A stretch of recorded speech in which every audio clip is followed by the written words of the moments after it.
Assalamualaikum warahmatullahi wabarakatuh. Innal hamdalillah nahmaduhu wa nasta'inuhu wa nastaghfiruh wa na'udzu billahi min shururi anfusina wa min sayyiati a'malina may yahdihillahu fala mudilla lahu wa may yudlilhu fala hadiyalah. Allahumma salli wa sallim wa barik ala Muhammadin wa ala alihi wa ashabihi ajma'in. Ya Allah, Allahumma ftah lana hikmatak wansur alaina rahmatak ya dzal jalali wal ikram. Allahumma nawwir qulubana, Allahumma nawwir qulubana binuri hidayatik kama nawatal arda binuri syamsik abadan abada birahmatika ya arhamar rahimin. Allahumma inna nas'alukal huda wa tuqa wal afafa wal ghina. Rabbana taqabbal minna innaka antas samiul alim wa tub alaina innaka antat tawwabur rahim. Amin ya Allah ya rabbal alamin. Hadirin,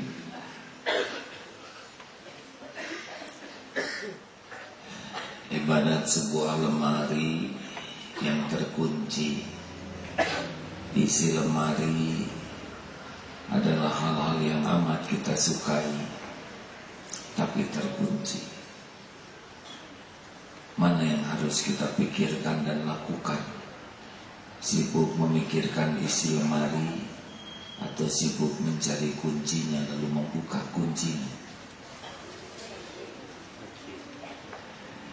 Jadi jangan risau dengan nikmat yang belum ada. Semuanya ada dalam kekuasaan Allah dan tidak akan kemana-mana.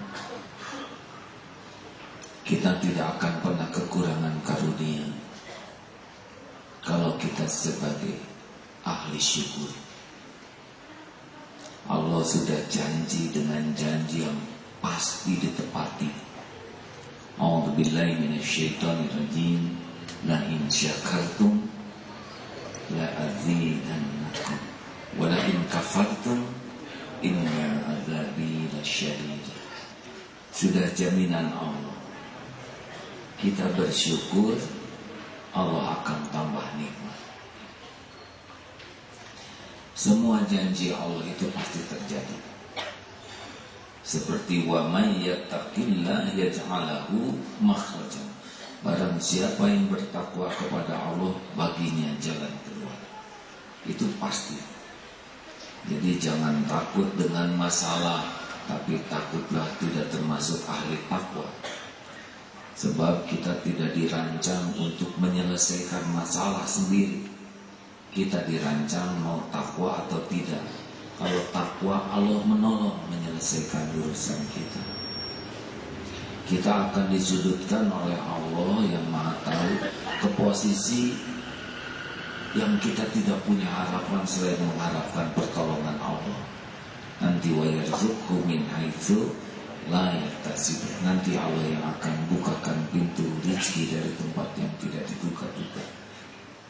Jadi kadang-kadang Allah membuat kita benar-benar seperti yang tertutup semua pintu, tidak apa-apa. Biasanya Allah mau memberi kejutan supaya kita tahu bahwa kita memang terbatas untuk mengetahui rahasia Allah. Termasuk kita tentang masa depan, tidak usah takut. Kalau kita menjadi ahli syukur, tanggungan Allah. Makanya kalau kita punya keterampilan tobat, jadi bersih, jadi tenang, keterampilan syukur nambah. Karena kita tidak jauh selain dari maksiat dan nikmat. Nah, kali ini kita kaji mengulang kembali ilmu syukur. Satu, semua nikmat baru terasa nikmat kalau pakai tali syukur. Nikmat tidak akan terasa nikmat kalau tanpa syukur. Contoh, air setengah gelas hangat, oleh yang tidak tahu syukur, cuma setengah gelas, jengkel dia minum karena cuma setengah gelas. Bagi ahli syukur, alhamdulillah, Allah memberikan setengah gelas air hangat, masya Allah, nikmat. Jadi kita menderita sebetulnya bukan karena kurang karunia, kita menderita karena kurang bersyukur. Kalau kita berhasil menenggelamkan diri di dalam samudra karunia Allah yang tiada bertepi, susah cari sengsara. Sengsara itu pasti karena fokusnya kepada yang tidak ada, yang kurang, yang tak cocok dengan keinginan. Nah, makanya orang yang kufur nikmat, wajahnya juga oleh Allah diset jadi memblek. Benar, beda orang yang syukur dengan yang kufur.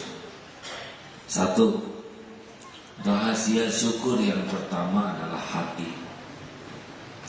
Di sini, di lubuk hati harus hakul yakin bahwa semua nikmat adalah milik Allah, dari Allah. Hanya Allah yang membagikan.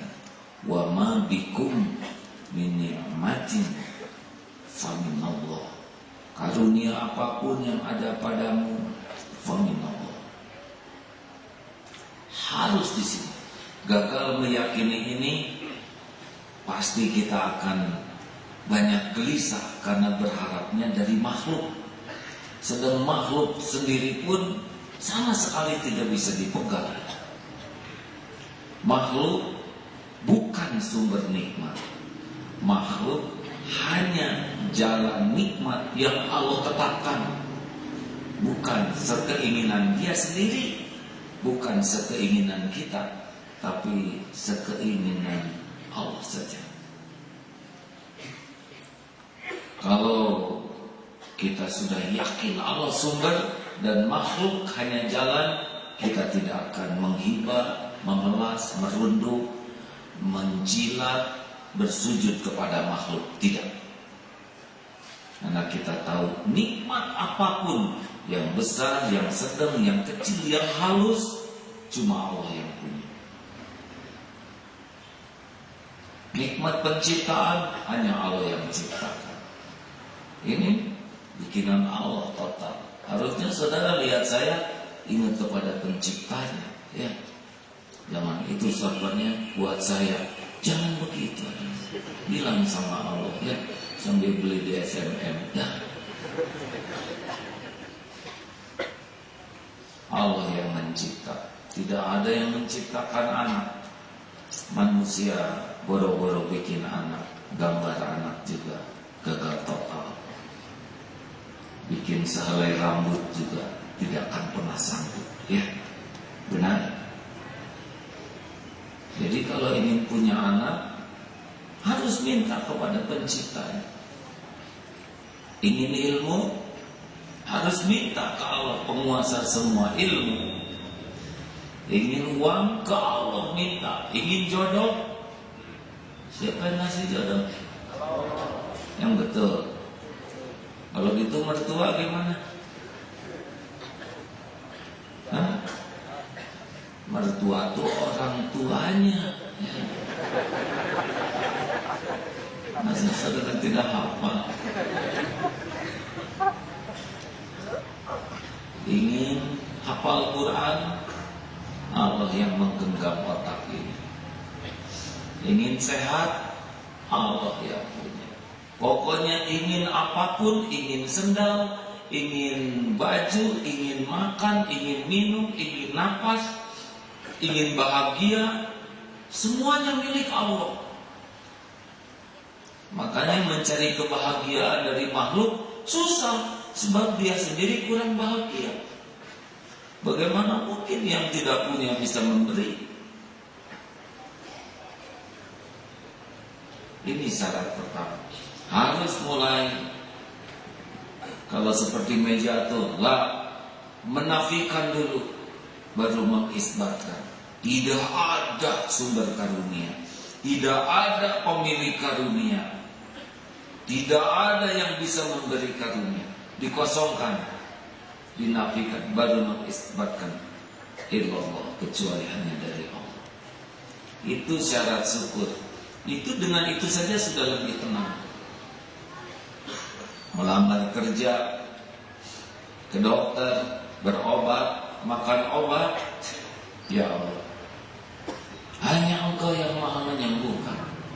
Obat ini hanya syariat, pakai rezeki dengan apotek. Tidak usah disebutkan, bikin tersinggung yang punya apotek. Tenang saja. Tidak menyembuhkan, tapi mengobati. Namanya juga obat, ya.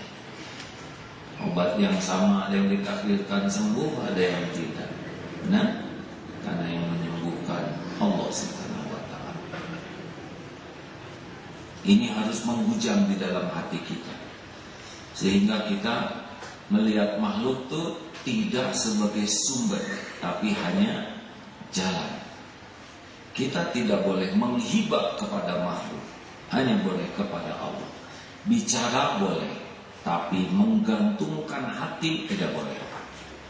Percuma, dia tidak punya apa-apa, sama-sama nebeng. Jelas? Lebih enak kan dia? Tidak boleh menggantungkan kepada atasan, tidak. Juga tidak boleh menggantungkan kepada gaji. Seperti mau pensiun, panik karena gaji akan sedikit. Tidak apa-apa gaji sedikit, yang penting penghasilan besar. Salah. Yang penting cukup.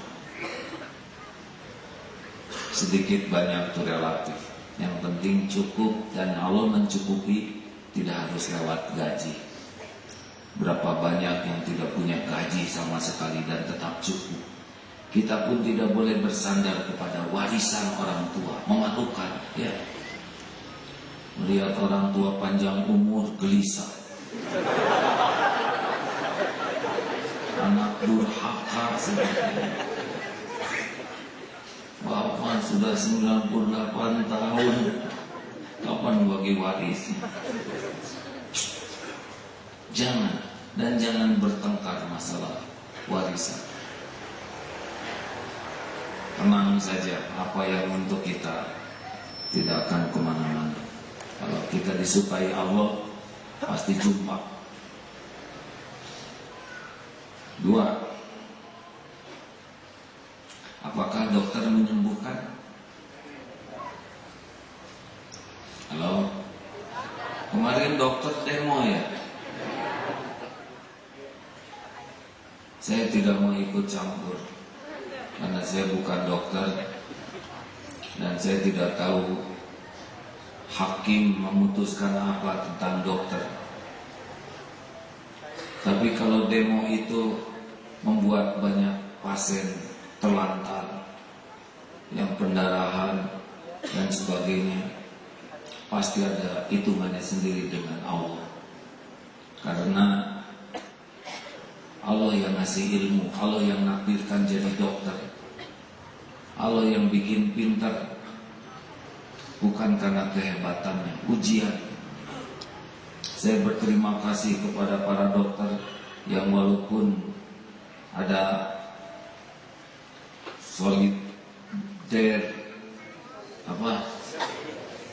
solidaritas, tapi sangat serius mengabdi ke masyarakat. Baru saya baca dari seorang, saya brimob, gajinya lebih sedikit daripada dokter, tapi saya tidak pernah demo. Padahal saya mempertaruhkan nyawa, dan kalau saya salah bertindak, saya dipenjara. Satu kaki di lubang kubur, satu kaki di lubang penjara.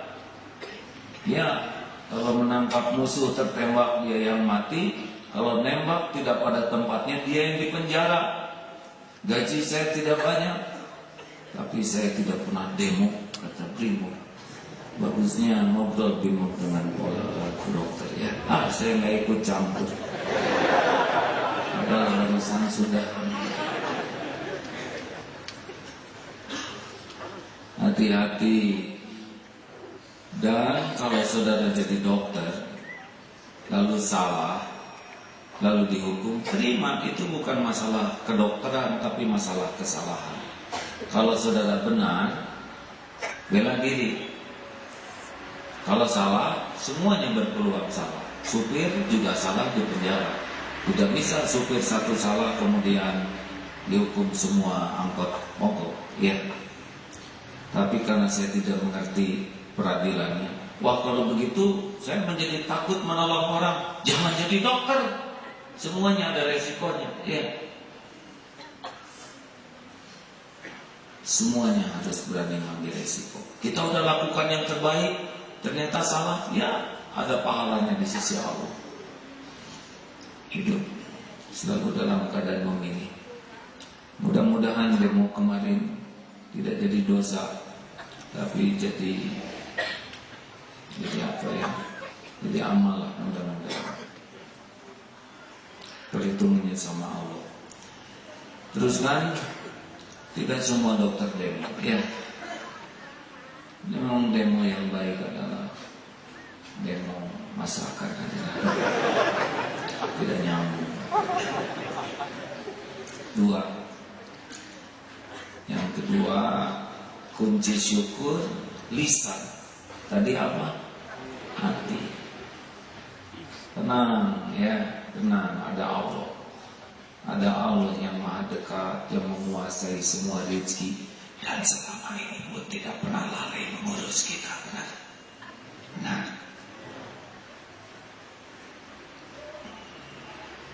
Kalau saudara ada jerawat di ujung hidung, alhamdulillah tidak di ujung lidah, benar? Atau di ujung hitam-hitamnya mata. Bagaimana jerawat di sana? Wah, masih banyak yang disyukuri. Makanya yang kedua, afdal doa alhamdulillah. Selalu dengan doa yang paling afdal, alhamdulillah. Segala puji hanya milik Allah. Orang yang menyebut alhamdulillah, habis dia tidak punya tempat untuk pengen dipuji. Lah namanya juga segala puji milik Allah. Kita mau nebeng di mana? Segala puji 94% milik Allah. Yang punya saya 6%. Bukan alhamdulillah. Apapun yang membuat kita dipuji, pasti karunia Allah. Benar? Itu ratu kecantikan. Ya udah saudara, jangan bayar. Allah yang bikin, dia yang centil, tidak nyambung. Memangnya yang pinter-pinter bikin sendiri otaknya, tahu juga tidak otaknya apa. Yang otot kawat balur besi leher beton urat kabel, yang gagah perkasa itu, emang dia bisa bikin otot satu aja. Dan oleh Allah dibikin diare saja, pasti lemes. Bukan karena saya berpengalaman, jadi dia, Masya Allah, cerdas, hafal Quran, suaranya indah. Siapa yang bikin kita suara? Hanya Allah. Apapun, aduh kulitnya mulus, siapa yang bikin kulit? Allah. Gak ada yang bisa kita buat. Makanya kalau ada orang memuji kita, jangan ditangkap dan dikekepin itu. Segera kembalikan. Alhamdulillah. Aduh, Mbak, anaknya cakep-cakep. Gimana orang tuanya sih? Emang orang tuanya cakep? Alhamdulillah. Hanya Allah yang mendesain, hanya Allah yang mencipta, menyusun, membentuk, mengurus setiap saat. Doakan supaya pribadi anak-anak saya jauh lebih indah daripada penampilan. Masya Allah. Wih, cepat sekali hafal Quran, hanya tempo 6 bulan sudah hafal 30 juz. Sekali tergantung kegigihan. Oh iya, saudara tahu gigih itu apa? Jangan mengacaukan dong, masa nasi belum matang.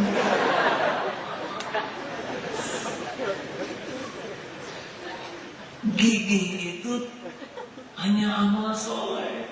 Banyak yang lebih gigih ngapal-hafal. Yang bikin hafal maaf. Saudara cepat sekali hafal. Alhamdulillah. Semuanya cuma karunia Allah.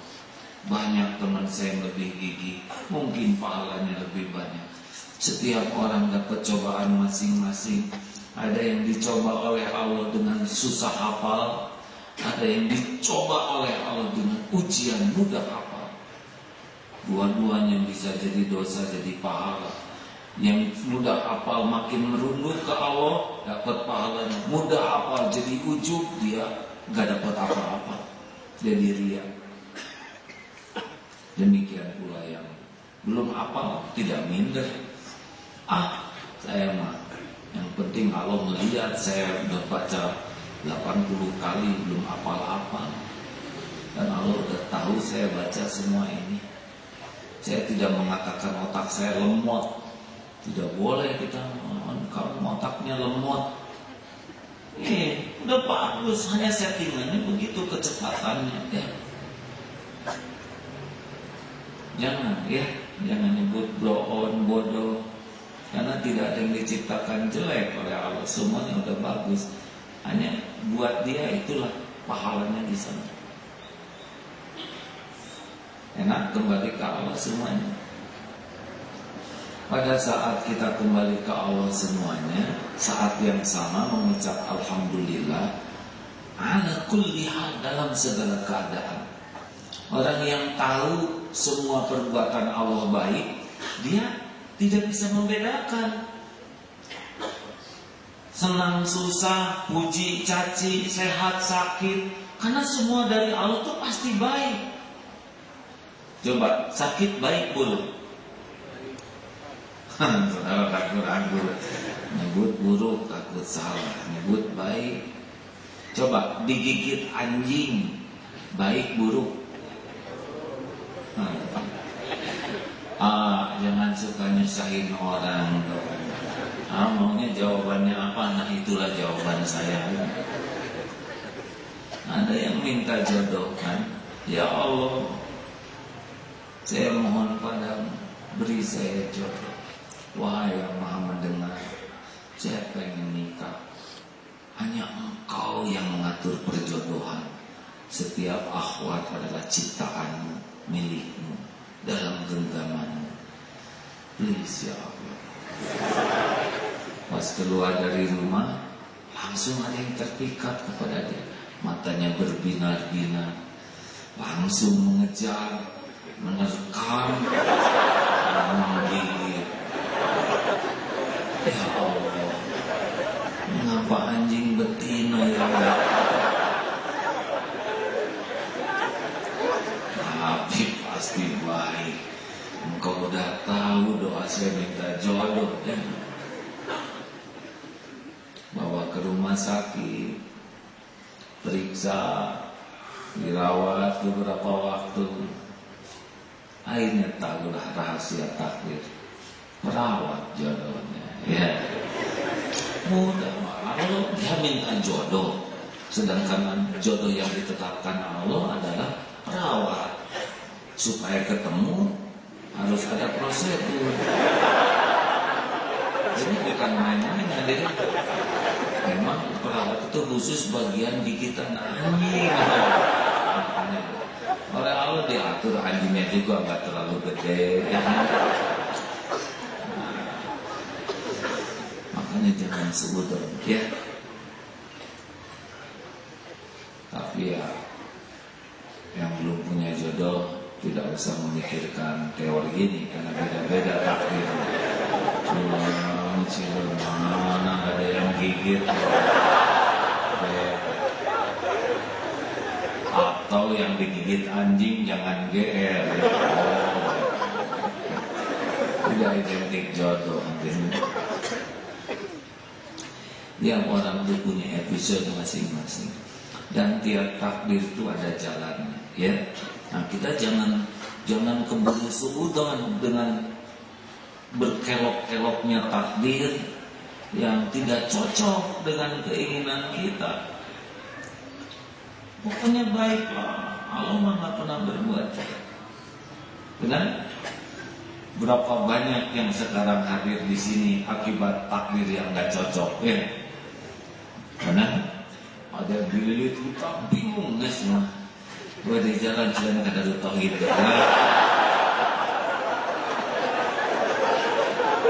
Saya tidak menyuruh saudara mengacungkan tangan, ya, nggak usah ngacung. Ya, saya pisan jodoh dia, dulu kadete ya.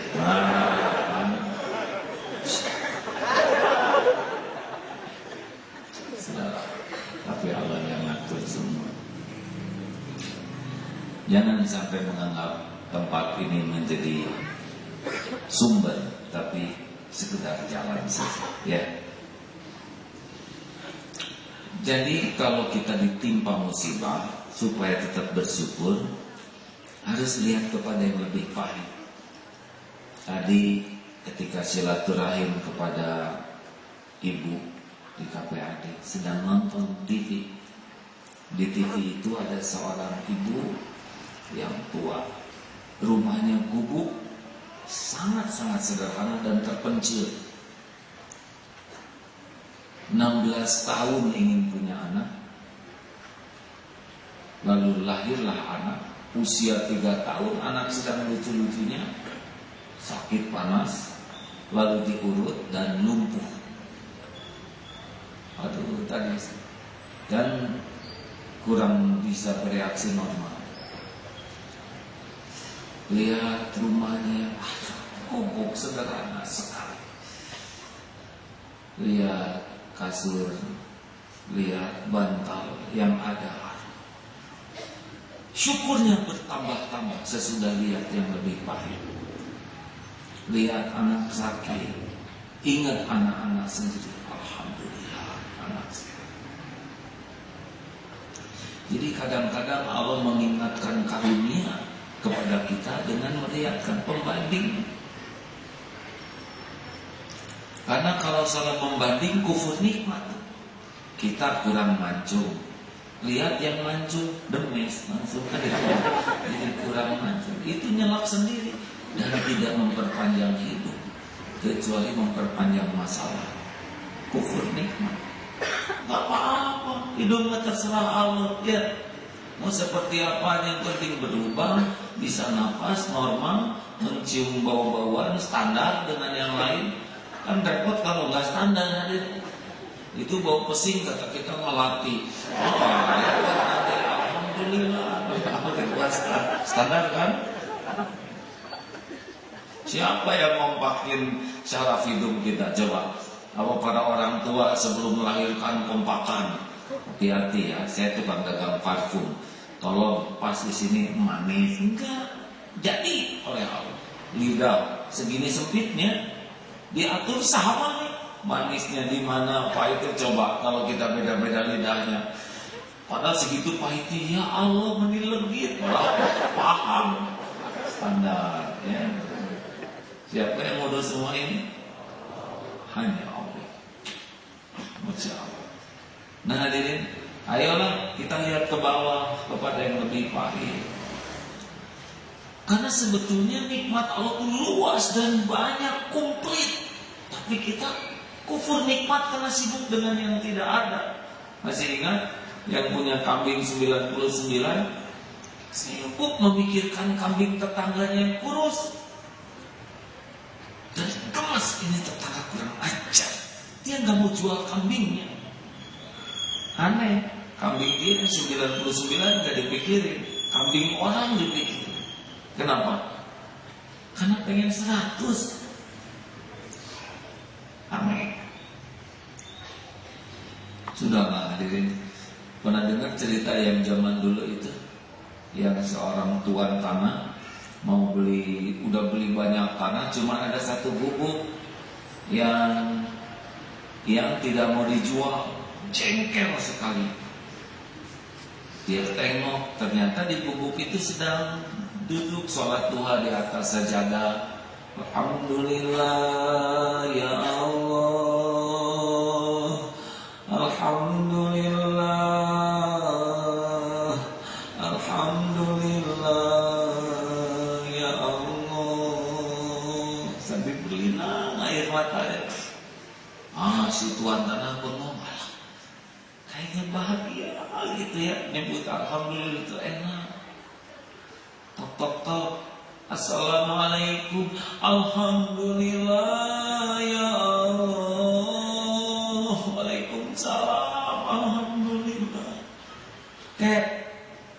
Ini saya bertamu kedengaran untuk alhamdulillah ya Allah. Lihat nih, alhamdulillah. Tanya, kenapa ke alhamdulillah? Saya lagi memikirkan karunia Allah yang tiada bertepi. Dikala orang berkelimpangan, tak ada tempat berteduh, Allah memberi saya tempat berteduh. Dikala orang lupa kepada Allah, Allah memberi saya sajadah tempat bersujud. Dikala orang tidak bisa tidur, saya bisa nyenyak. Dikala orang sulit air, ini saya punya gentong berisi air. Dikala orang sakit, saya sehat. Dikala orang ditutupi, dibuka aib, saya ditutupi oleh Allah. Alhamdulillah.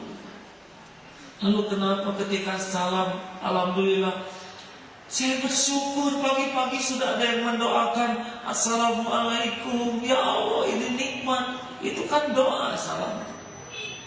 Ketika kedengaran, saya ingat telinga saya normal, alhamdulillah. Kelihatan ingat mata, alhamdulillah. Hari ini sibuk fatal. Hidup saya segala ada, tapi saya menderita karena saya tak punya syukur. Pulang ke rumah sambil termabuk, tahu yang membuat hidup kita menderita bukan karena kurang uang, bukan kurang harta, bukan kurang penghormatan, kurang syukur.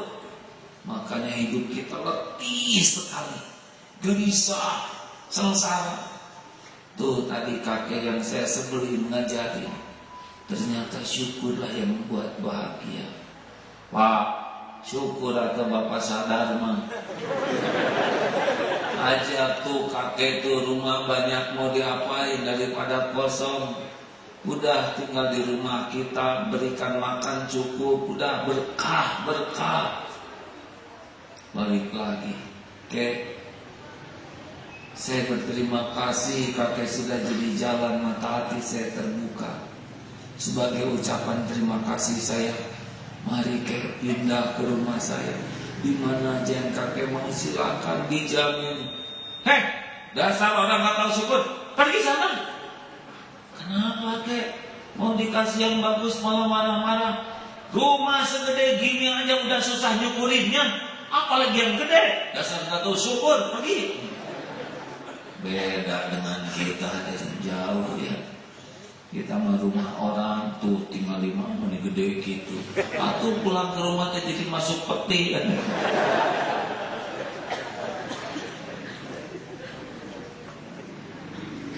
Baik, kita simak dulu pembacaan hadis dan Al-Quran ya. Ustaz Fuad dan Ustaz Yusuf akan membacakan. أعوذ بالله من الشيطان الرجيم بسم الله الرحمن الرحيم ولقد آتينا لقمان الحكمة أن اشكر لله ومن يشكر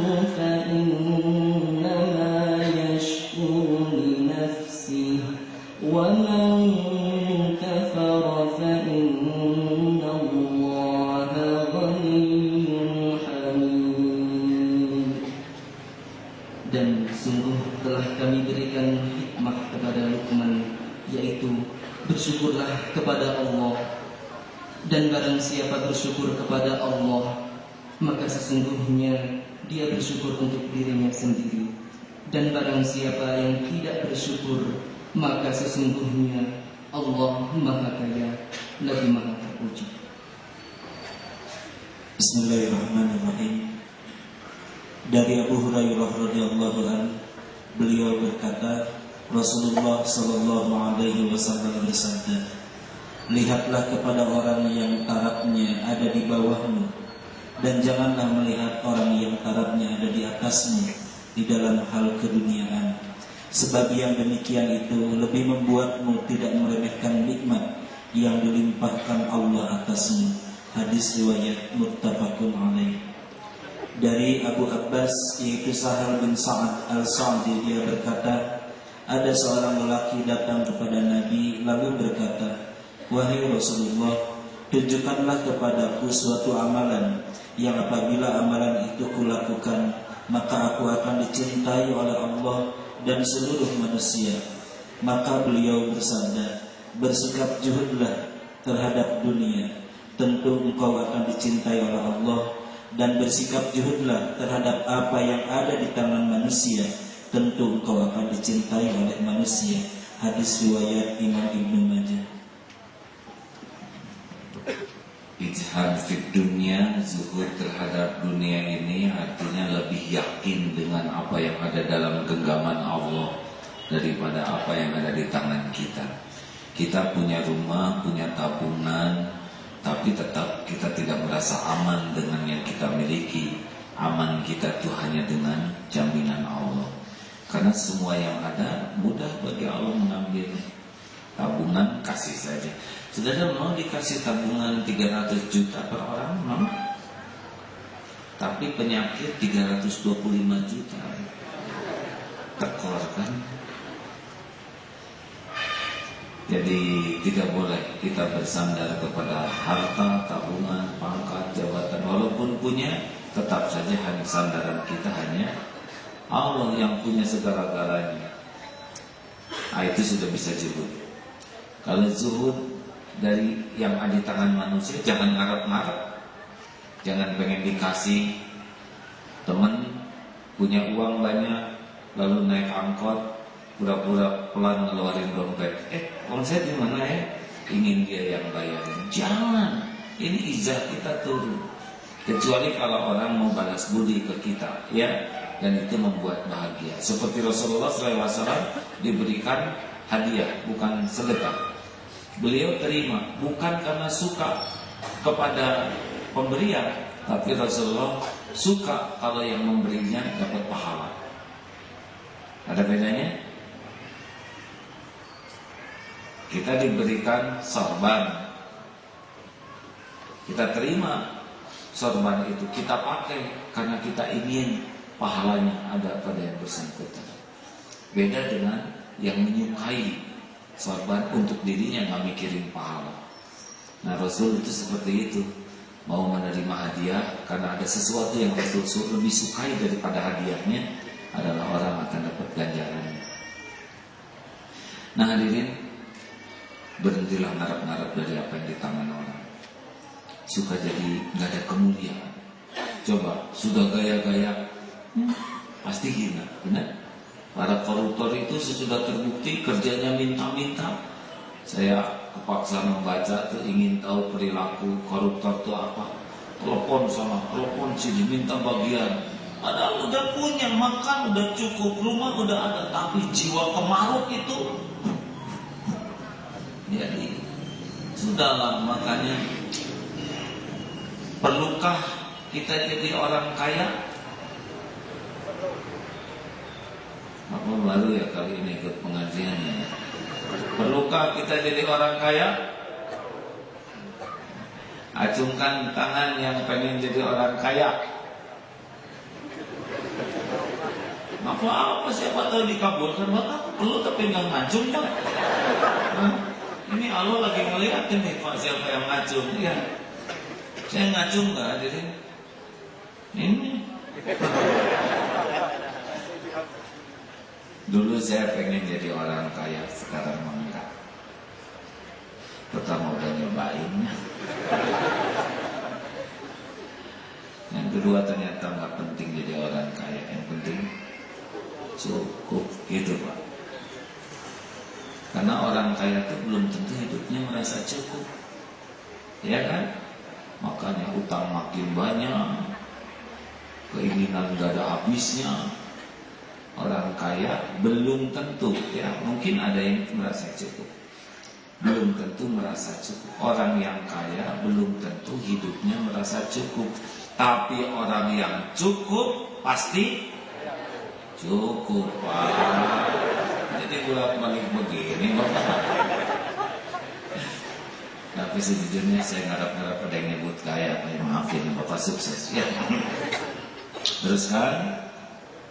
Jadi ayo Dharma wisata tuh lihat ya. Boleh suatu saat kita lihat, oh ini titipan Allah. Tapi lihat juga ke bawah, ke tempat yang kumuh, rumahnya mungil, ke penjara, ke ICU. Makanya sakit itu kadang-kadang perlu untuk menyadarkan kita tentang nikmat sehat. Maaf ya, kita jarang ingat punya pantat. Iya kan? Duduk juga. Lalu tahu ketika ada bisul. Karena kita jarang mikir tentang lidah, tentang nikmat mata, nikmat telinga, nikmat, kecuali ketika Allah masih sakit. Aduh, gigi sakit, dikasih cedok. Kita jarang mensyukuri nikmatnya bisa makan, malah mengeluh. Tahu lidah dibikin syariat, giliran udah siap, ngomel. Padahal Allah ngasih syariat tuh untuk ngerem omelannya. Gimana saya ngomel? Saya kan susah ngomelnya. Nanti kalau udah sembuh mau ngomel lagi. Dasar kufur nikmat. Harusnya sembuh, kurangi bicara, banyak zikir, banyak baca Quran. 3. Yang ketiga apa? Syukur.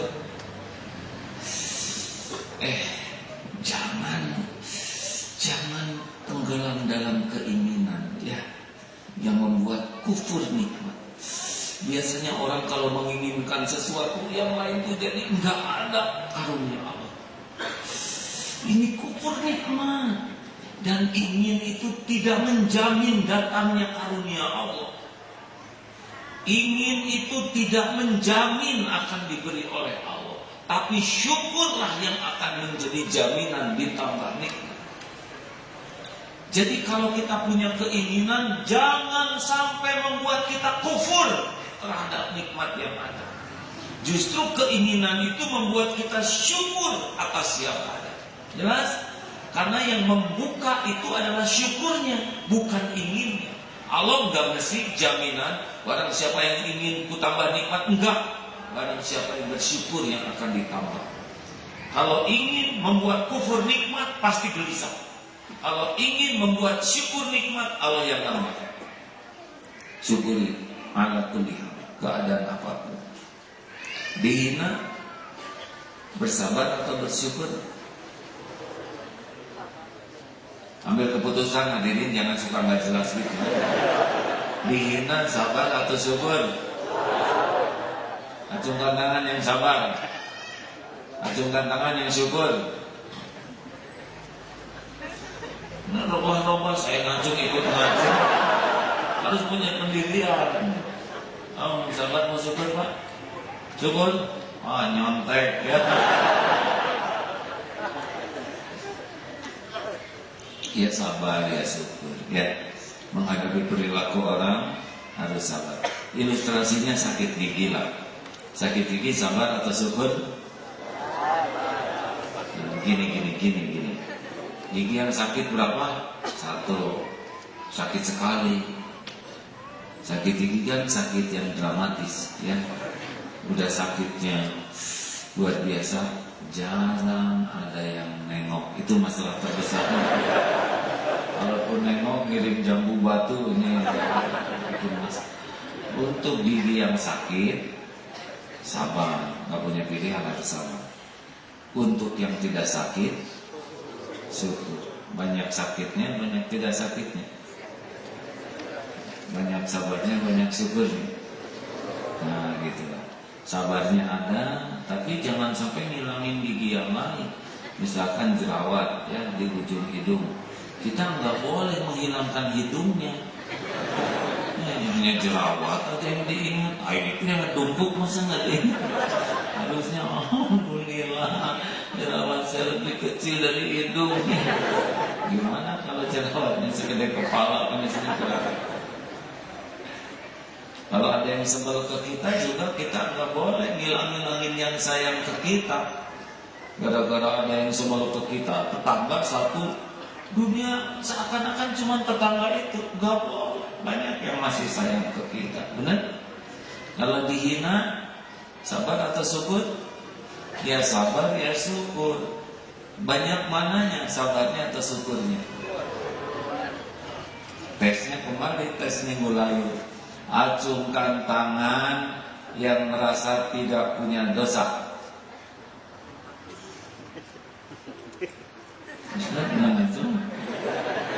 Acungkan tangan yang dosanya sedikit. Nggak acung juga. Acungkan tangan yang dosanya sedang. Tetap bertahan. Satu sisi jujurnya bagus. Acungkan tangan yang merasa banyak dosa. Yang gak ngacung banyak sekali. Ya habis apalagi pilihannya. Semuanya gak ngacung. Kalau dosa kita mengeluarkan bau, kira-kira bau apa? Hah? Pak, kalau setiap dosa Bapak ngeluarin bau, bakal punya istri nggak? Jawab, kalau ditanya teh jawab. Di kantor diterima nggak bekerja? Nggak. Ada nggak di angkot yang mau duduk sebelah kita? Enggak. Kira-kira kalau dagang laku tidak? Tidak. Ada enggak yang mau duduk deketan? Tidak. Berarti penghinaan orang kepada kita tidak seberapa. Benar?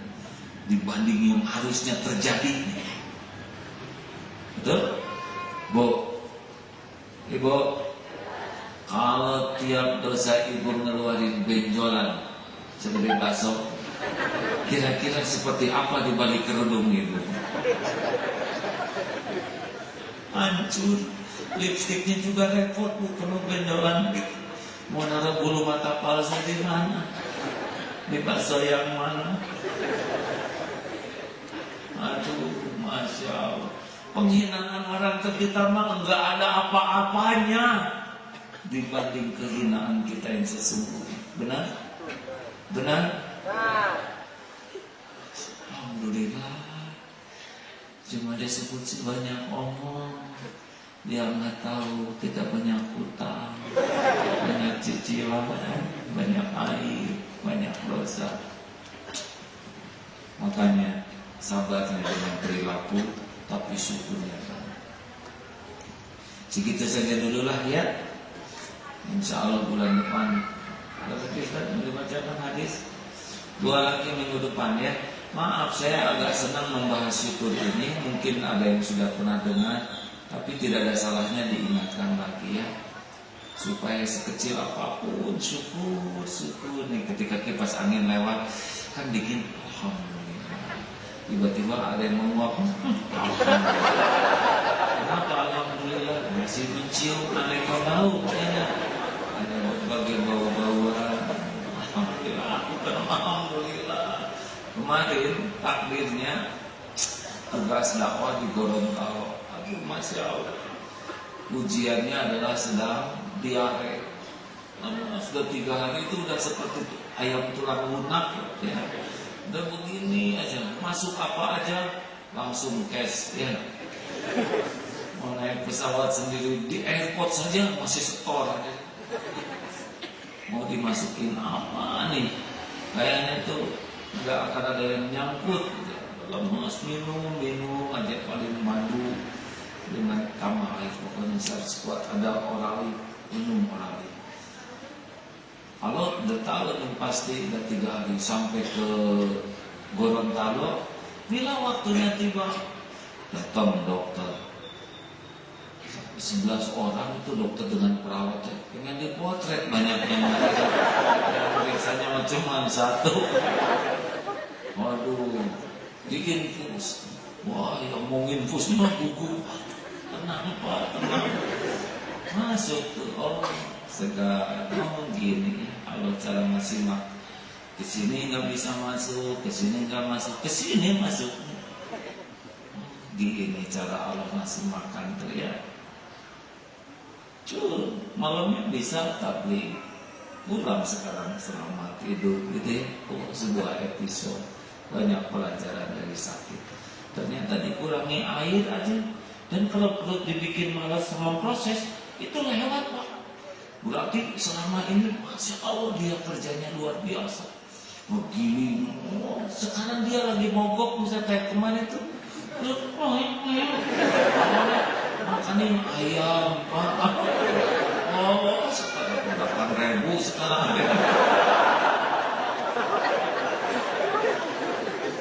Ada satu cerita, suatu saat ini ada dokter yang hidup makmur dari tulang ikan. Jadi ada seseorang makan pecel lele, pas dimakan di sini si nyangkut duri. Oh susah, bawa ke dokter. Kalau nggak salah 200.000, ada lelenya 12.000. Durinya, saya tanya, suster ini, di sini mah paling banyak Pak, katanya. Jadi dokter ini mah hidupnya dari duri lele.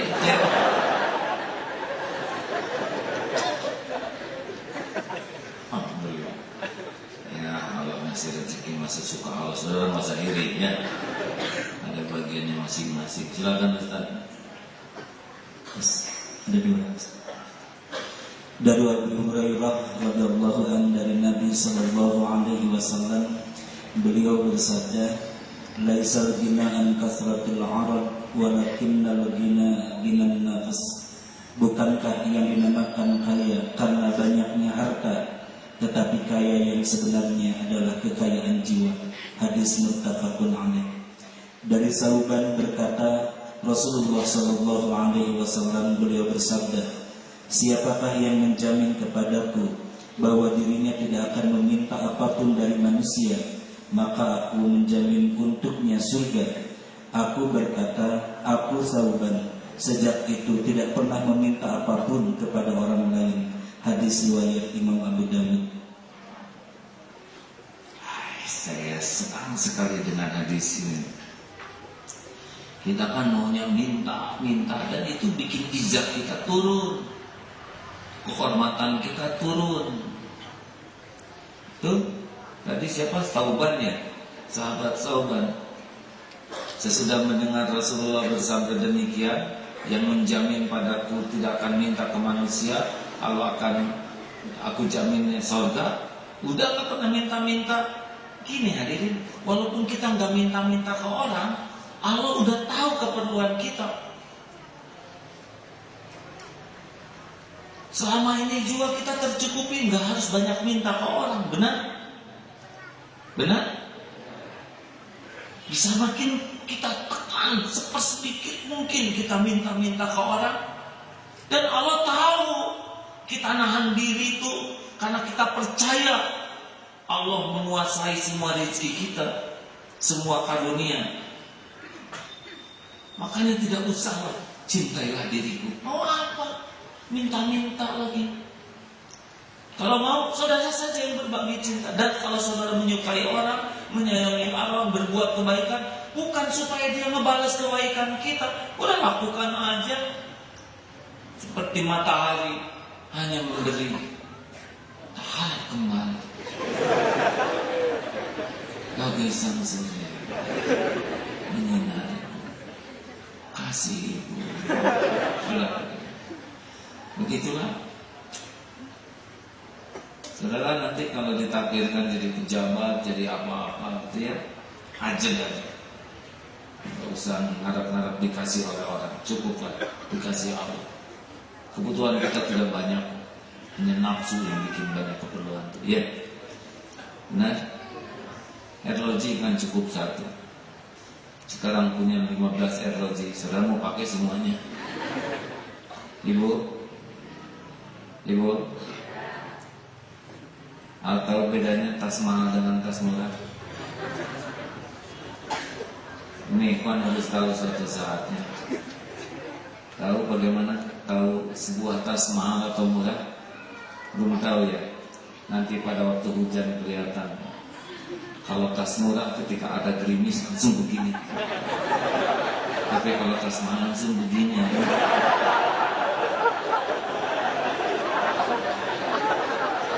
Benar Bu? Benar Bu? Kita nggak usah ikut campur. Terima kasih. Jangan sibuk dengan kekurangan, sibuklah dengan limpahan karunia.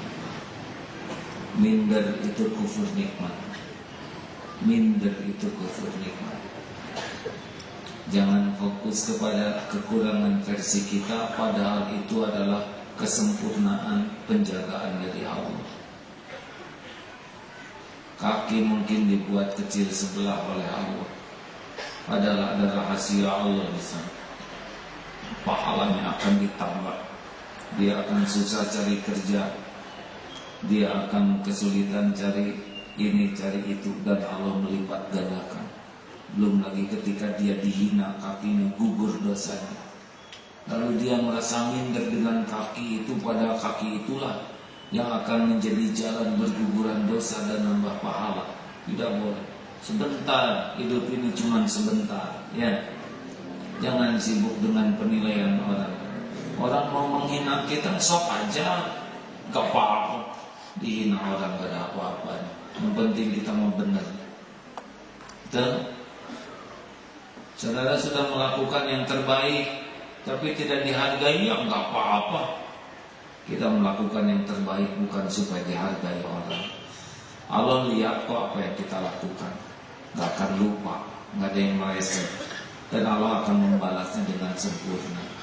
Kalau orang itu ada yang mencemooh, mencela, ya itu mah pahala, nambah-nambah pahala sabar buat kita. Jangan jengkel dan jangan patah semangat. Orang sama-sama nggak punya apa-apa, sama-sama nebeng. Cuma Allah pemberi karunia. Wa kafa billahi syahida. Cukuplah Allah yang jadi saksi. Terima kasih.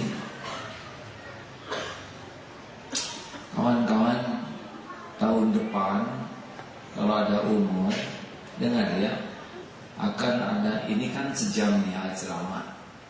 Tapi insya Allah mulai Januari akan ada pelatihan mingguan di Darut Tauhid ini, tapi dibatasi perangkatan 500. 2 hari 1 malam. Infak saya sudah dihitung-hitung oleh teman-teman sekitar Rp125.000 untuk makan, untuk buku, fasilitas. Ini murah pelatihan begini ya.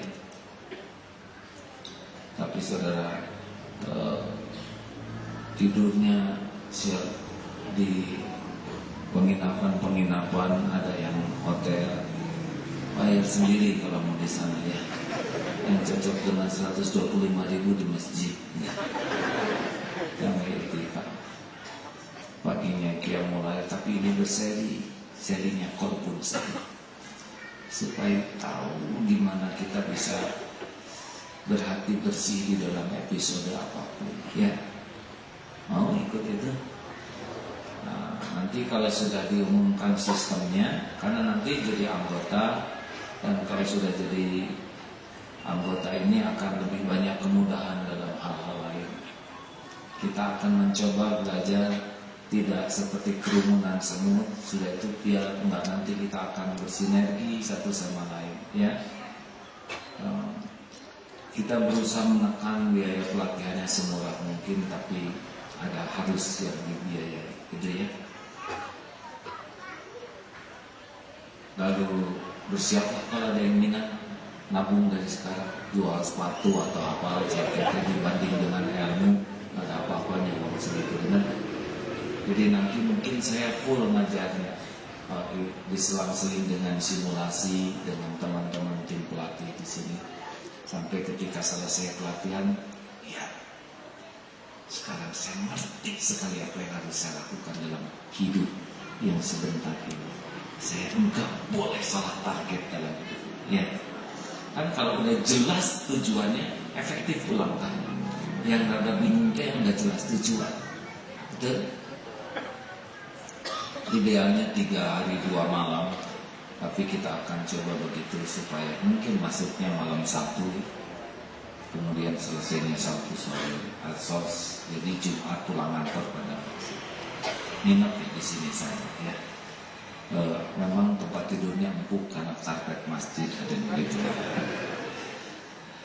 Insya Allah ada yang minat, nabung dari sekarang, dan itu akan inden nanti ya. Siapa yang masuk duluan grup ini, kedua grup ketiga nanti. Mudah-mudahan ini menjadi sarana berkesinambungan pemahaman kita tentang tauhid ini. Insya Allah nanti banyak hikmahnya ya. Alhamdulillah kawan-kawan, terima kasih. Ada yang dari luar kota ini? Dari mana Pak? Purwakarta? Alhamdulillah. Sengaja ke sini Pak? Pak, mau silaturahmi. Tahu dari mana? Hah? Tahu dari mana ada kegiatan ini? Ketua DKM-nya yang membawa ke sini. Alhamdulillah. Berapa orang dari Purwakarta? 20. Ya, sudah diatur Allah, takdirnya harus ketemu, ya pasti ketemu. Ya, terima kasih. Ada yang ikhlas syahadat sebentar. Oh ya, hari Ahad kita kumpul di Eko Pesantren. Selain ada pengajian, juga akan ada demo penggunaan air manfaat gitu. Ya, alhamdulillah banyak yang syariatnya terbantu oleh adanya air manfaat ini. Mudah-mudahan besok dokter memperlihatkan change your water, change your life. Apa artinya? Dilarang merokok, ganti cair dari kehidupan aja. Mana pokok?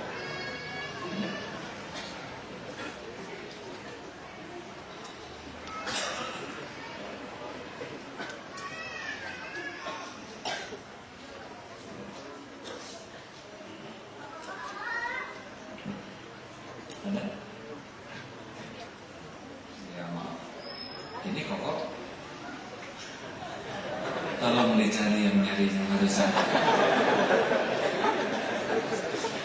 Maaf ya. Ya begitulah episode itu. Tolong dicari yang nyarinya. Pasti kasihan kan nyari yang nggak ada. Masya Allah.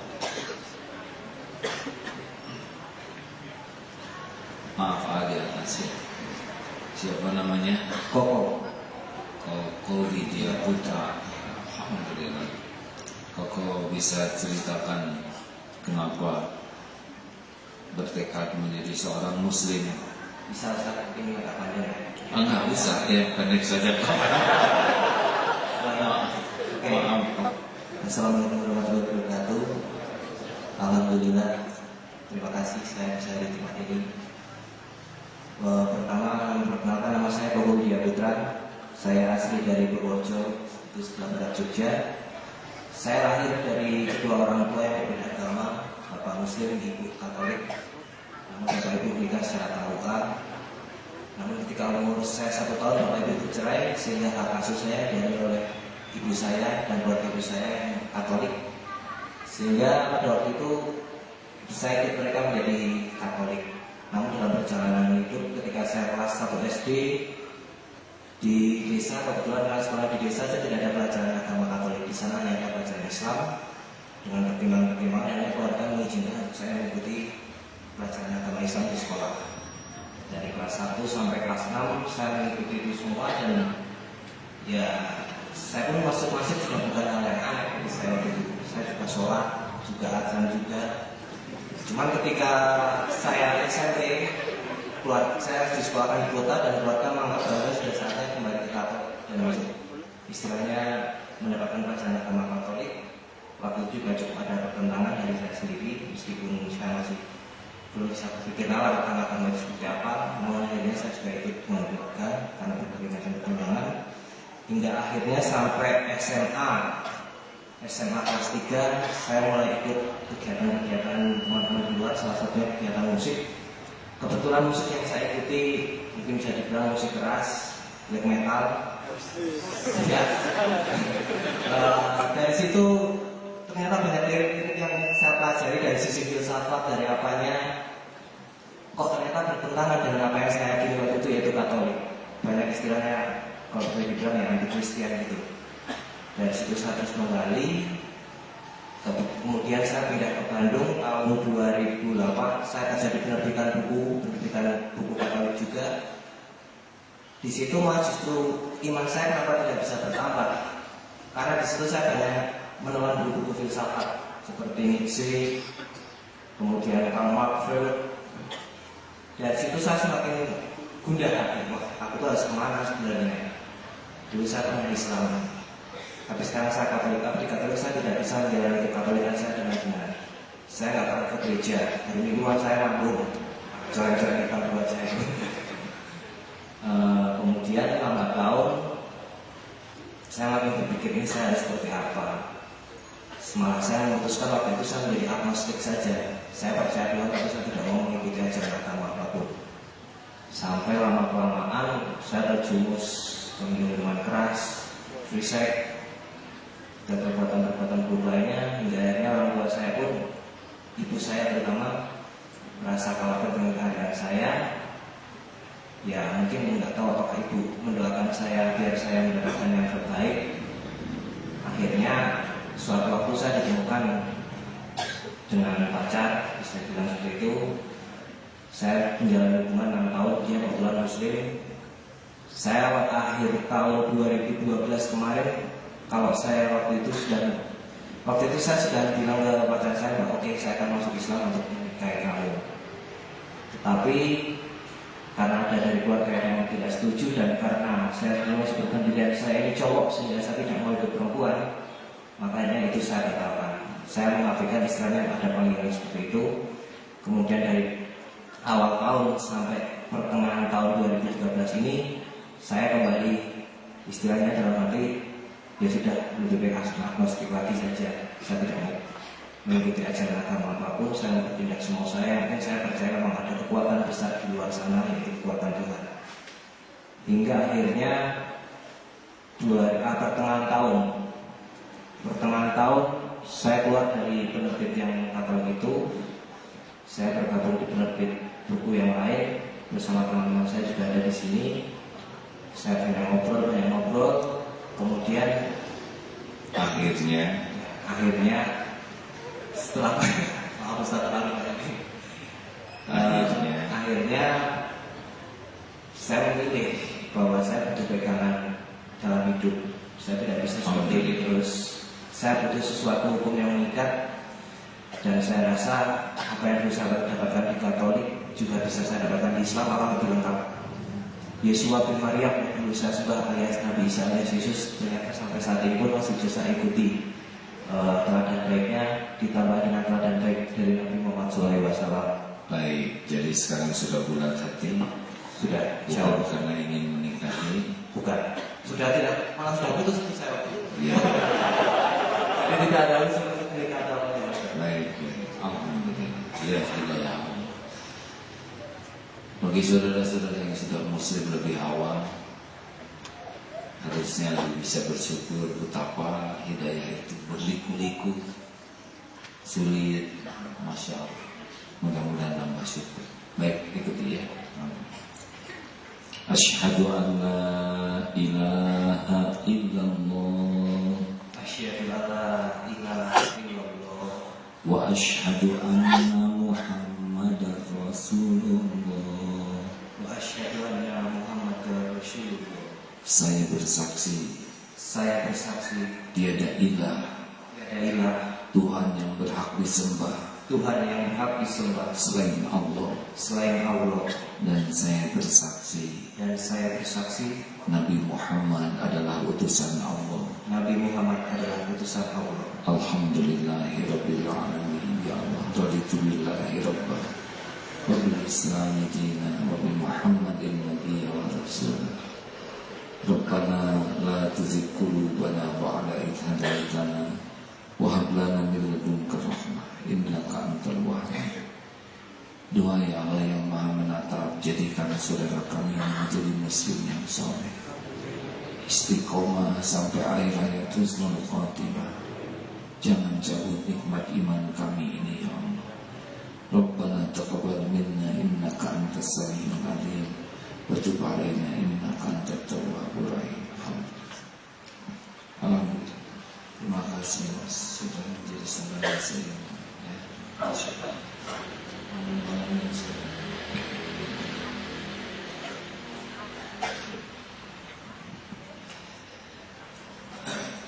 Rekan-rekan sekalian, sudah waktunya bersyukur dengan bersedekah. Jadi karena sedekah ini sebagai syukur kepada Allah sudah mendapatkan ilmu, ganjaran dan sebagainya dari Allah. Oh ini wakaf, maaf ya, ini amal jariah akan mengalir pahala sampai kiamat. Mudah-mudahan amal jariah ini yang pertemukan kita di akhirat di surga kelak. Silakan berwakaf sambil kita membaca Al-Fatihah ayat kursi.